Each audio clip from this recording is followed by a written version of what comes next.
It's like 11 years ago, and I was in a really horrible place. Things weren't going well for me in career. Stress was in my relationship. I had a young family. The finances were in a terrible place. I didn't know what to do next. The list was endless, and I was overwhelmed, and it was a really hard time of life. But often those really tough times really teach you so much, which they did. And I was really fortunate to, I guess, create my own sort of way of doing things and create a guide for myself. And I created an artwork with 45 messages on it. It was really cool to look at, but the messaging was great because hang it on the wall and you could always go back to it.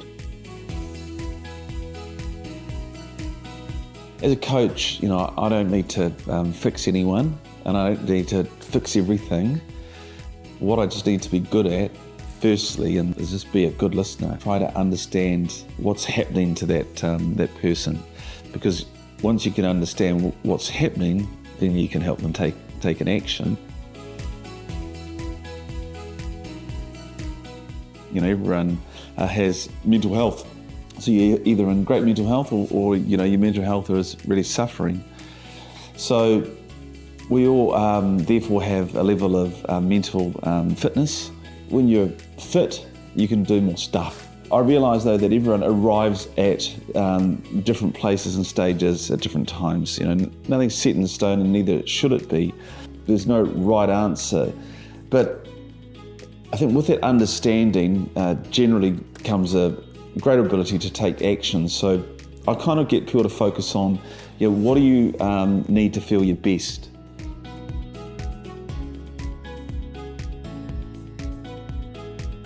So the biggest things leaders across industries often underestimate when it comes to mental well-being is how the small everyday stuff shapes, how culture's going to be, how mental health is. But it's just stuff like, how are people spoken to? How safe do they feel to ask for help or to make a mistake and try things? Those are the small things that really matter. And I think if you can get that right in your business, where everyone's thinking and communicating and acting in that way, then it's just such a great environment to be involved in. What people want to ask, but really ever ask when they seek support is, am I okay? Is this normal? Or is there something wrong with me?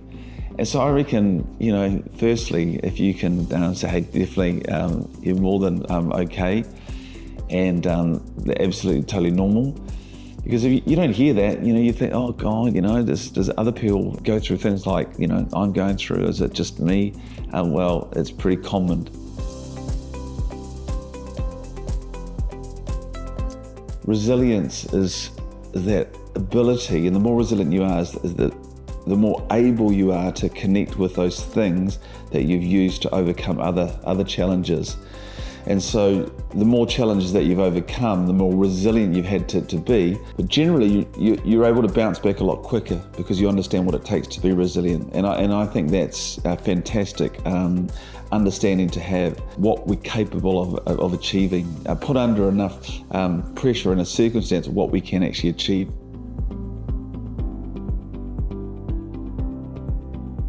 It's definitely a place where people feel physically safe.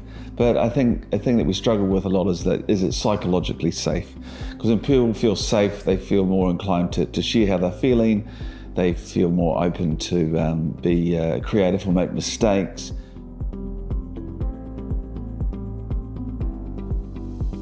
I think if we can all really go, okay, how do I, stay in my best mental health? What does that look like for me? And if we get better, I think, across the board is having our own individual plans and understanding and awareness, we're going to, I think, make heaps better decisions. And when we do that, and we're feeling great as individuals and as a collective, we can make some significant moves forward in terms of how healthy we are as communities.